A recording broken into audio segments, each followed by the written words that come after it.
Hi, this is Dennis with Second Chance Tackle. Today, well, we've got an interesting one. We have an older reel here.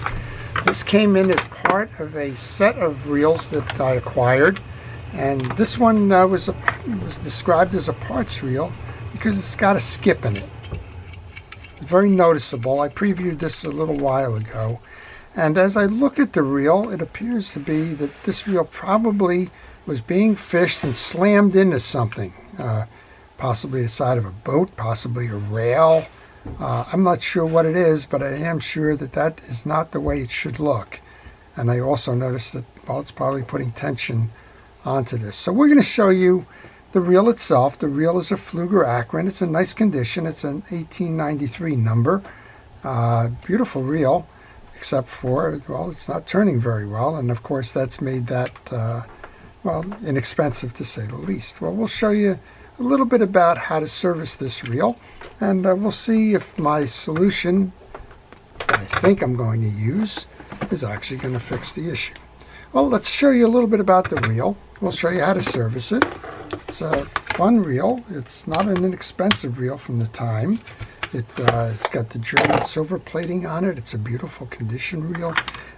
This one is, I would say, was probably not fished very much, had the accident, and that was all it took for it to lose its ability to go fishing. Well, the whole idea behind Second Chance is get these reels a second chance to go fishing again, or repair them from whatever the damage was, so that they can go out on the water and catch fish. This reel was probably 1960s. And when you find these reels most of the time, you're going to find that they are a direct drive reel, which is what this reel is.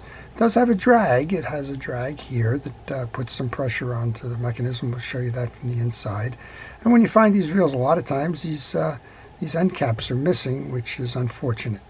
We're going to continue with the take apart, and this whole line guide assembly comes out by removing a couple of teeth, screws here.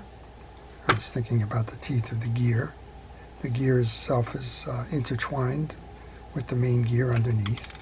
But when I take these pieces and parts off, they go into a parts tray. That's what we're doing here.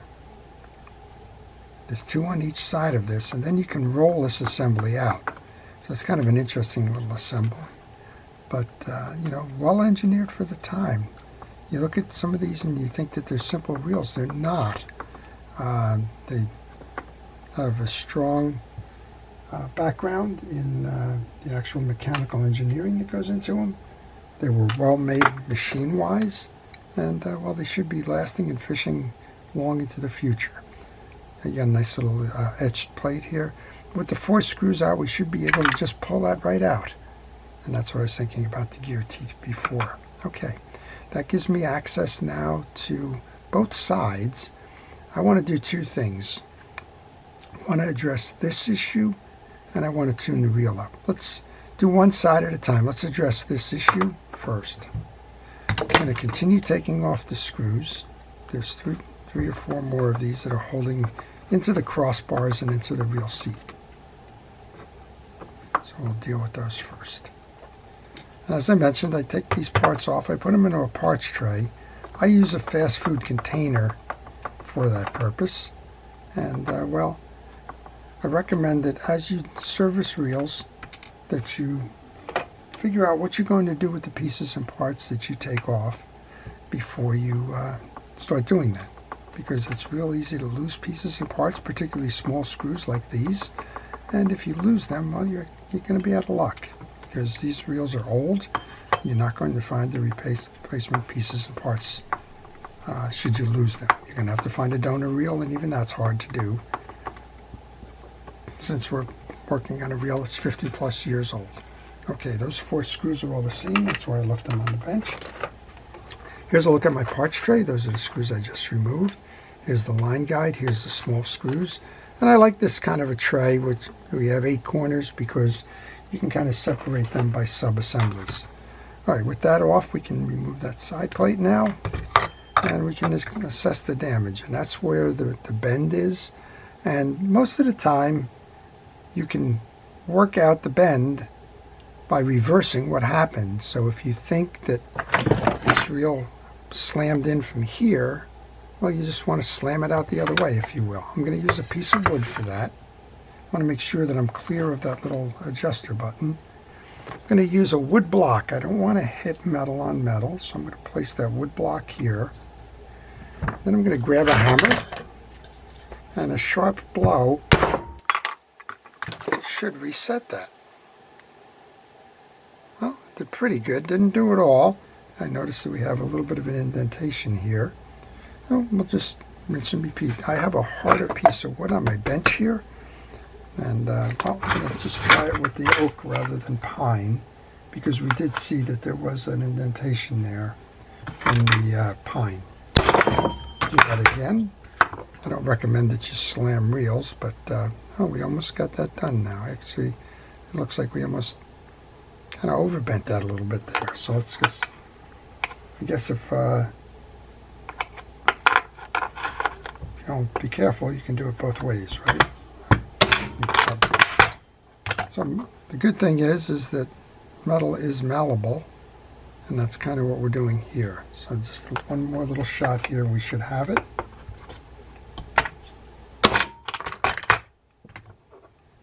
Yeah, we're much straighter now.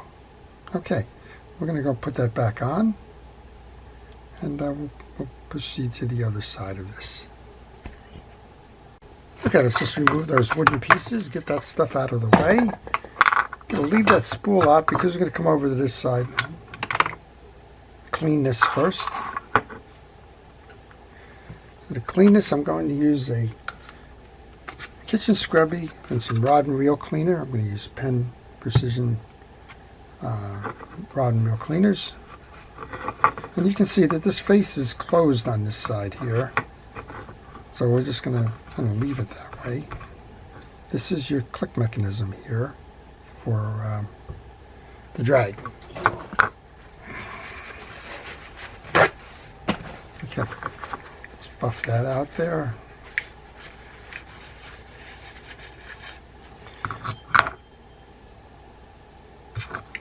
Place my spool back in. Grab the recently hammered side plate. Put a little bit of grease onto that spool here. Bring all of that in. Line up your pieces. And then let's go put those 4 screws back in. Well, if you like these kinds of things, I don't know who likes banging reels, but sometimes that's the answer.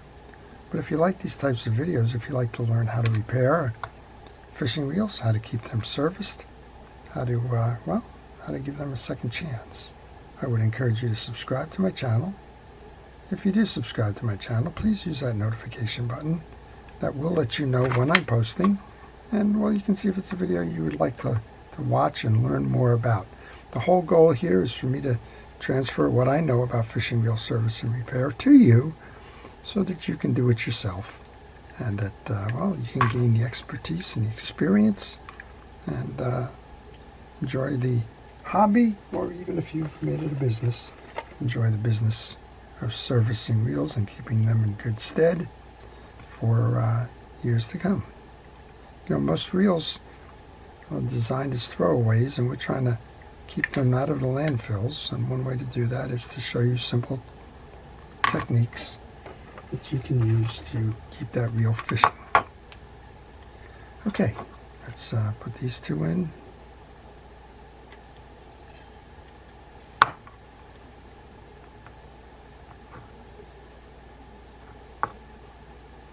And we'll move on to the gear side, show you how to service that.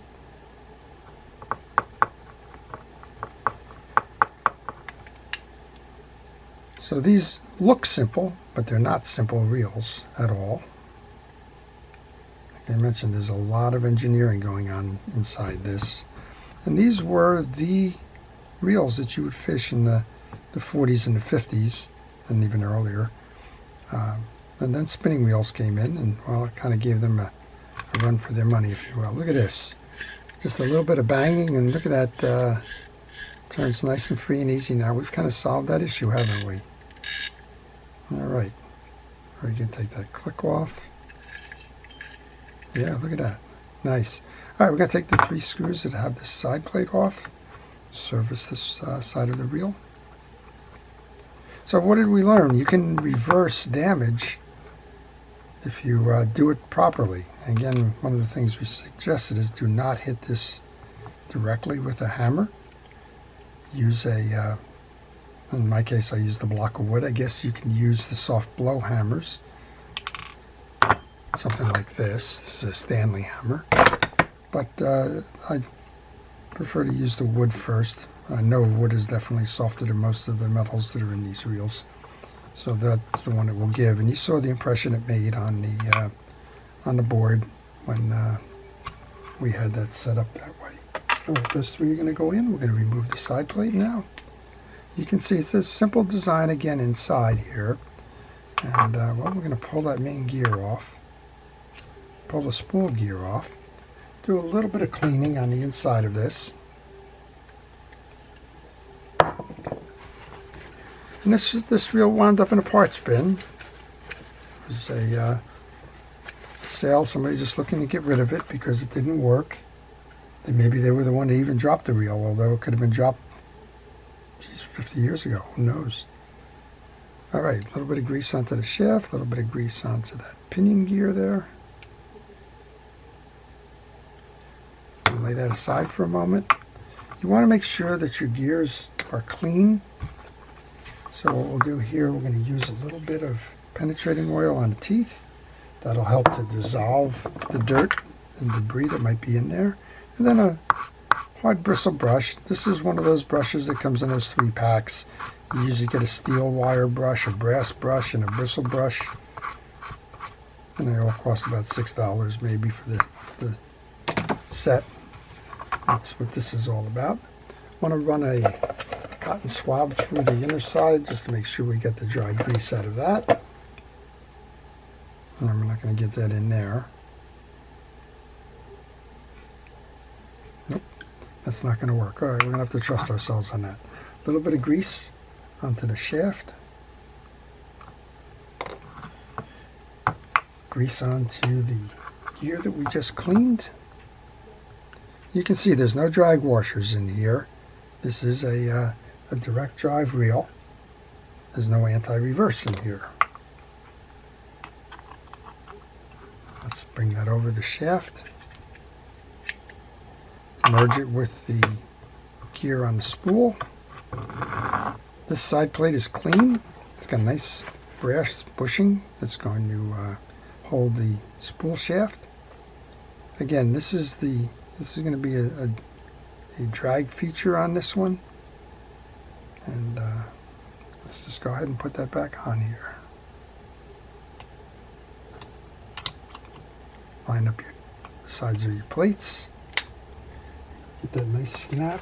And then come on back to the parts tray and get the 3 screws that belong in those crossbars. And I'm encouraged. I think this one's going to get a second chance. Should run nice and smooth and easy now. Pfluger was one of the top reel manufacturers in the 40s and the 50s. Eventually, the company was founded by Ernest Pfluger. Was sold to Shakespeare, who was a competitor. And they merged operations. And today, the Pfluger brand continues to be. It's doesn't have any of the associations anymore, but Pure Fishing acquired Shakespeare, and Shakespeare owned the Pfluger brand.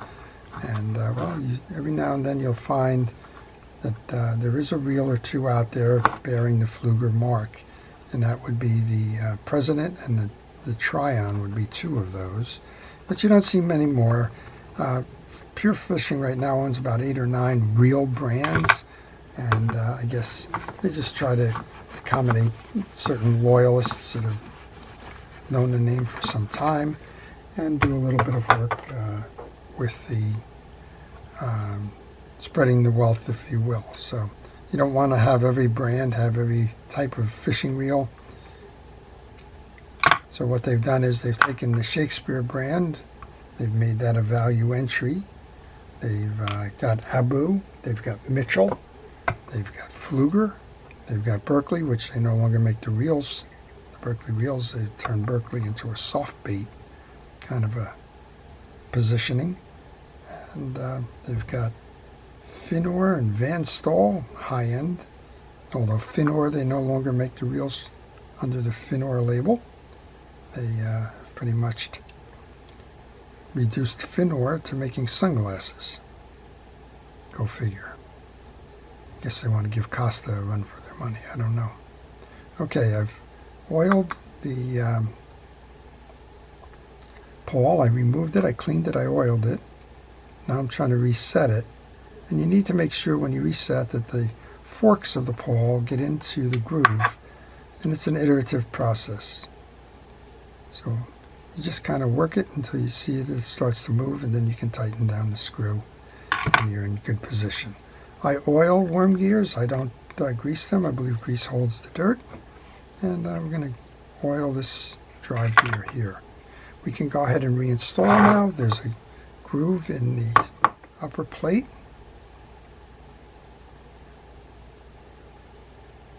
Just got to get this aligned properly here.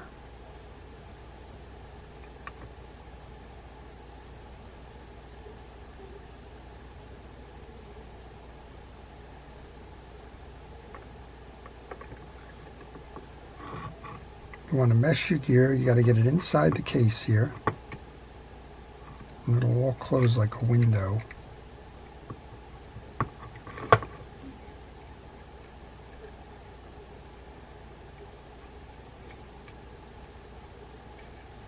One goes inside the plate, the other goes outside the plate. Bring it all in. And that's where we have the 4 screws that we took off to start this project. And I'm going to use a little pick here to get this centered. And these are probably one of the biggest issues I have in reel repair, is working with small pieces and parts.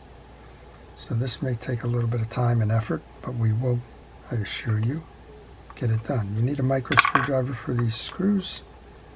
You need small hands. I wasn't blessed with small hands, so I apologize. And while I struggle with this, I want to encourage you to ask questions, particularly if you're working on a reel. Maybe you're stuck or something. Maybe you just want to know a little bit more about a particular design or manufacturer or age of a reel or the dating of the reels or whatever. If you leave them, I'll try to answer those questions for you. And if I don't know, I'll try to point you to a reliable source that might be able to give you that answer. Okay, I think we're almost... These are just annoying, but eventually you do get them.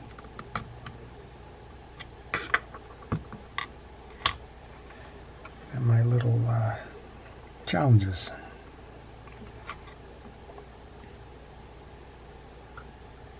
I always wonder what it took, who the mechanical engineers were.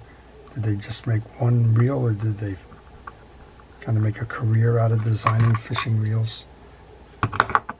Now, of course, we have all these computer automated programs that do a lot of this stuff, but back in the day, this was clearly on some text drawing board, and not an easy thing to do. It really is amazing timepiece in terms of what they could accomplish with the tools that they had, and the pride of workmanship that they did. Now, Pfluger was headquartered in Akron, Ohio, and well, this one bears the name Akron. One more, and then we'll put that handle on. We'll see how we did, and if this reel gets a second chance. So what have we done so far? We showed you that there was a badly damaged side plate. Fortunately, it was a metal side plate. We showed you how to kind of remove that by well, quick blows with wood on wood. And look at that. Look how nice and straight that is now. We showed you that it is possible to bring a reel back like that. And then we went about servicing the reel. Showed you how to clean it. Still got a little bit of film here. Showed you how to clean it, lubricate it, get it ready to go fishing again. And well, we need to do a final test. So let's put the handle on. Grab that cap nut.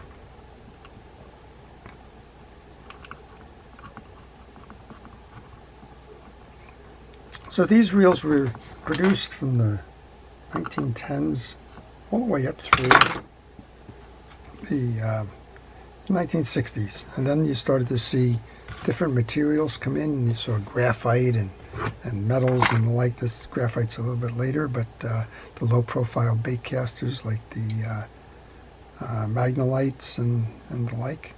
And that changed the nature of the design as well as how they were manufactured.